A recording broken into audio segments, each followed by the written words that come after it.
I'm going to show you how to use a diamond tipped hole saw cutting into a tile. This would be for when you're doing a bathroom renovation or a kitchen renovation. You've got the hot and the cold luggies coming out of the wall, and you've got to put a hole saw hole in it. And then the smaller one would be for the toilet pan, when you're attaching the toilet pan to the floors and you need a clearance hole into the tile. And I'll get started. So what you've got to do, you cannot start this like this because it's going to wander around and scratch all the tile. So the trade secret is get the tile and you stand the drill up. So I'll start on, so you start on an angle like that, and as you get your groove, you slowly stand the drill up into the groove you've created. And once you've got a groove the whole way around, then you can go flat.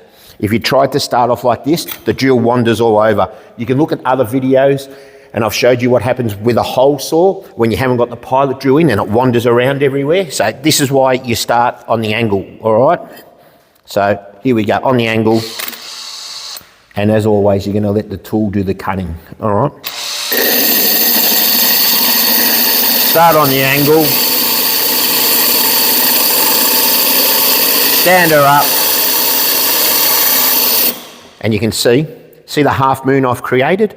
So I use that groove as my guide, and that allows me to stand it up as I go forward, all right? So.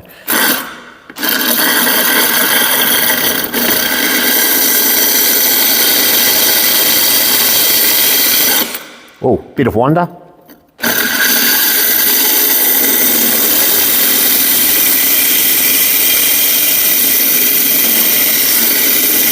Now, I've created 90% of my circle. Once I finish that bit, then I just rock the drill from side to side. I don't want the whole cutting edge cutting in full contact at all times. I just rotate it so maybe 30 or 40% of the tool is cutting at any time. It just gives all the porcelain dust somewhere to go, and it stops it from clogging up. Normally you'd use a little bit of water in the groove to keep the tool cool, because when the tool overheats, it's not really good, but because I'm only doing the one hole today, I won't bother. So I've just got to finish my groove.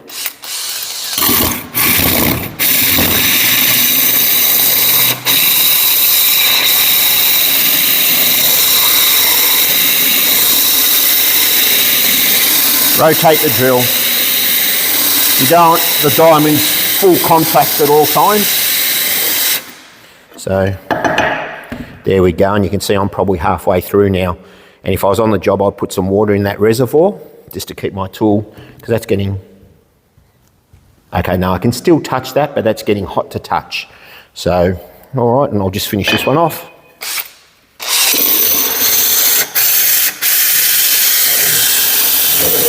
And I pop through. So, and my blank is in there. Get the old blank out. Throw that in the rubbish bin, obviously. Well, I'll do that there. And there is your hole sawed diamond tip into a porcelain or ceramic tile, all right? And I'll just do a smaller one. It's exactly the same deal. I'll take out the bigger one. And again, that's for a hot or a cold tap to go through, which you've seen on other videos. So we've got a whole lot of other videos. So if you like this one, go look at all the back catalogue. There's probably 600 other videos up now for you to watch. Don't leave it till to one afternoon, because you're never going to get it all done. So this is for a toilet now. All right, again, I start on the angle, give myself a groove, stand the drill up, creating a groove as I go. Let the diamond do all the work. Oh, that nearly wandered off. And you can see my little half moon in there. All right, so that's that little bit there. That's all I've done so far. I'll pick that back up.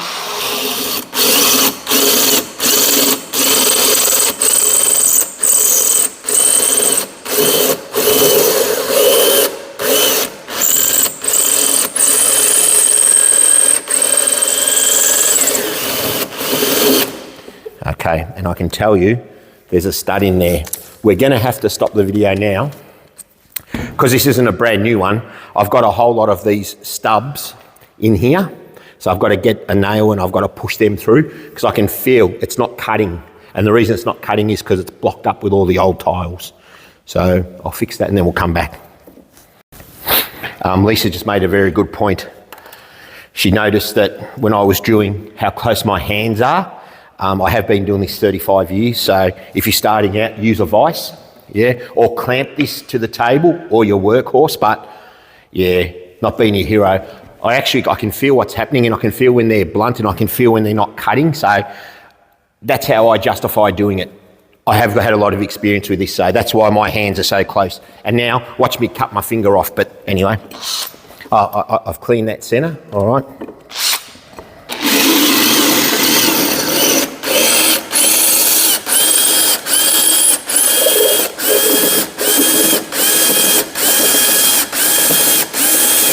You can hear the drill, zzz, zzz. That's just me feathering it. That means I don't want the drill going full speed. I can feel when the point's cutting, and I like to get to that sweet spot.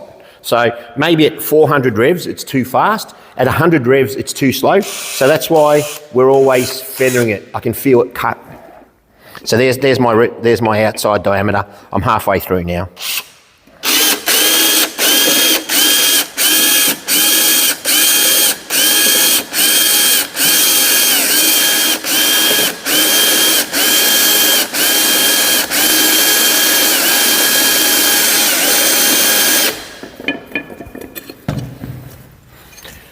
So at least we're 3/4 of the way through now. And this is very blunt, so I can't sharpen these. What happens with the diamond points, they're industrial diamonds, and I don't know how they're attached, but they're attached.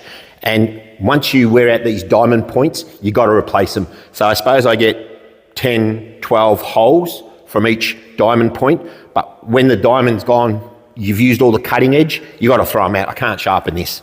This is ready for the bin.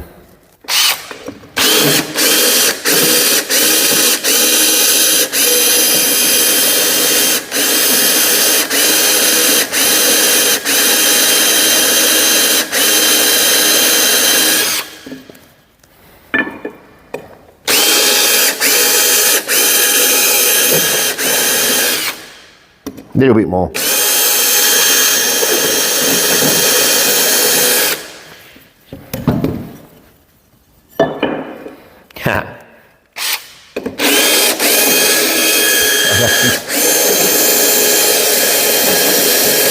This is not cutting at all now. This is wandering all over the place. See, there we go. We finally got through. And that is a terrible hole. I'll show you what's happened. And I can actually smell that drill burning. I started here and I wandered off. So, yeah. That's what drill wonder is, isn't it? Yeah, that's the drill point wonder, yeah. But what I'm just trying to say now is, if this was in a toilet, if there was a toilet pan on this and I just needed a clearance hole, you'd put Celastic and you'd probably get away with that. But on any other circumstance, if your drill's wandered like 4 or 5 mil like that, you'd have to throw out this tile and you'd start again. But now we've seen this one dead, it's in the bin. How to cut tiles with diamond hole saws. Justin and Lisa Gapier, go watch all our other videos.